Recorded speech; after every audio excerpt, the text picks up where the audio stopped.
ദൈവനാമത്തിലുമാറാകട്ടെ. ഈ രീതിയിൽ നമുക്ക് ഈ വർഷത്തിൻ്റെ ആദ്യത്തെ ആഴ്ച സഭയിൽ കടന്നു ദൈവത്തെ ആരാധിക്കാൻ സാധിച്ച് ദൈവത്തെ സ്തുതിക്കുന്നു. എന്നെ ചിന്തിപ്പിച്ചൊരു വേദഭാഗമാക്കി ഞാൻ ആഗ്രഹിക്കുന്നു. കൊലോസ്യർക്ക് എഴുതിയ ലേഖനം 1-ാം അധ്യായം അതിൻ്റെ 21-22 വാക്യങ്ങൾ. കൊലോസ്യർ 1-ാം അധ്യായം അതിൻ്റെ 21-22 വാക്യങ്ങൾ. മുമ്പേ ദുഷ്പ്രവർത്തിക്കാരൻ മനസ്സുകൊണ്ട് അകന്നവരും ശത്രുക്കളുമായിരുന്ന നിങ്ങളെ അവൻ്റെ മുമ്പിൽ വിശുദ്ധരും നിഷ്കളങ്കരും കുറ്റമില്ലാത്തവരുമായി നിർത്തേണ്ടതിന് അവൻ ഇപ്പോൾ തൻ്റെ ജഡശരീരത്താൽ തൻ്റെ മരണത്താൽ നിരപ്പിച്ചു. ദൈവനാമത്തിൽപ്പെടുന്നവരാകട്ടെ. ആരാധനയ്ക്കായി പ്രേരിപ്പിക്കുന്ന അനേകം ചിന്തകളാണ് നമുക്ക് ലഭിക്കുന്ന. എന്നെ ചിന്തിപ്പിച്ചത് മുമ്പേ നാം എങ്ങനെയുള്ളവരായിരുന്നു. അതിൻ്റെ 21-ാം വാക്യം വായിക്കുമ്പോൾ നമുക്ക് കാണാൻ സാധിക്കും, മുമ്പേ ദുഷ്പ്രവർത്തികളാൽ മനസ്സുകൊണ്ട് അകന്നവരും ശത്രുക്കളുമായിരുന്നു. നാം മനസ്സുകൊണ്ട് അകന്നവരും ശത്രുക്കളുമായിരുന്നു. എന്നെ ചിന്തിപ്പിച്ചത് ആരോടാണ് നാം ശത്രുക്കളായിരുന്നത്? നമ്മുടെ ദൈവമായ ദൈവത്തിനോടാണ് നാം.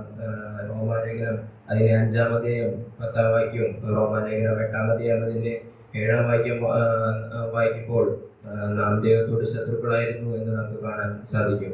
നമ്മളാണ് ദൈവത്തോട് ദൈവസ്നേഹം വിട്ട് ശത്രുക്കളായി തീർന്നത്. എന്നാൽ ദൈവം തൻ്റെ ശത്രുക്കളെ സ്നേഹിച്ചതായി നമുക്ക് കാണാൻ സാധിക്കും. അതിന് രണ്ടാമതായി എന്നെ ചിന്തിപ്പിച്ചത് ഇപ്പോൾ നാം എങ്ങനെയുള്ളവരായിരിക്കുന്നു. നാം തൻ്റെ തൻ്റെ മരണത്താൽ നിരപ്പിച്ചു. തൻ്റെ ജഡപ്രകാരം നമ്മെ മരണത്താൽ നിരപ്പിച്ചതായി നമുക്ക് കാണാൻ സാധിക്കും. ഇതിലൂടെ രണ്ട് രീതിയിലുള്ള നിരപ്പാണ് നാം കാണാൻ സാധിക്കുന്നത്. 1-ാം അധ്യായം അതിൻ്റെ 20-ാം വാക്യത്തിൽ നാം കാണാൻ സാധിക്കുന്നത് ക്രൂശ് മൂലം എല്ലാവർക്കും വേണ്ടി ലഭിച്ച നിരപ്പിനെയാണ് നമുക്ക് കാണാൻ സാധിക്കുന്നത്. അതിൻ്റെ 22-ാം വാക്യത്തിൽ നമുക്ക് കാണാൻ സാധിക്കുന്നത് നാം രക്ഷിക്കപ്പെടുമ്പോൾ വ്യക്തിപരമായി ലഭിച്ച നിരപ്പിനെയാണ് നമുക്ക് കാണാൻ സാധിക്കുന്നത്. മൂന്നാമതായി എന്നെ ചിന്തിപ്പിച്ചത് നാം ഇങ്ങനെയുള്ള അവസ്ഥയ്ക്ക് കാരണക്കാരായി തീർന്നത് എന്തുകൊണ്ടാണ് എന്നതാണ്. നാം എഫേസ്യ ലേഖനം 2-ാം അധ്യായം 14 മുതൽ 16 വരെ വായിക്കാൻ ആഗ്രഹിക്കുന്നു. അവൻ നമ്മുടെ സമാധാനം, അവനിരു പക്ഷത്തെയും ഒന്നാക്കി ചട്ടങ്ങളും കൽപ്പനകളും ന്യായപ്രമാണം എന്ന ശത്രുത്വം തൻ്റെ ജഡത്താൽ നീക്കി വേർപാടിനെ നടിച്ചു കളഞ്ഞു.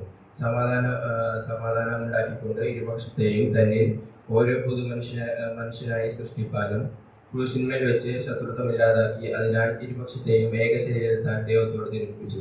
ഏക ശരീരത്താൽ ദൈവത്തോട് നിരൂപിച്ചതായി നമുക്ക് കാണാൻ സാധിക്കും. നമ്മുടെ കർത്താവ് തൻ്റെ ശരീരം നമുക്ക് ഏക ശരീരത്തിൽ അതിന് നമ്മുടെ പാപങ്ങൾക്കായി കാരണമായി തീർന്നതായി നമുക്ക് കാണാൻ സാധിക്കും. മനുഷ്യർ ദൈവത്തോട് നിരൂപിക്കാൻ വേണ്ടി അവൻ ഒരു മരണമേറ്റായി നമുക്ക് കാണാൻ സാധിക്കും. നാം വചനത്തിൽ വായിക്കുന്ന പോലെ കരുണാസമനായ ദൈവമോ നമ്മെ സ്നേഹിച്ച മഹാസ്നേഹം. ആ സ്നേഹത്തെ നമുക്ക് ഓർക്കാം. അവനെ മോത്തപ്പെടുത്താം. അവൻ്റെ ഉയർന്ന മോത്തപ്പെടുമാറാകട്ടെ. ആമേൻ.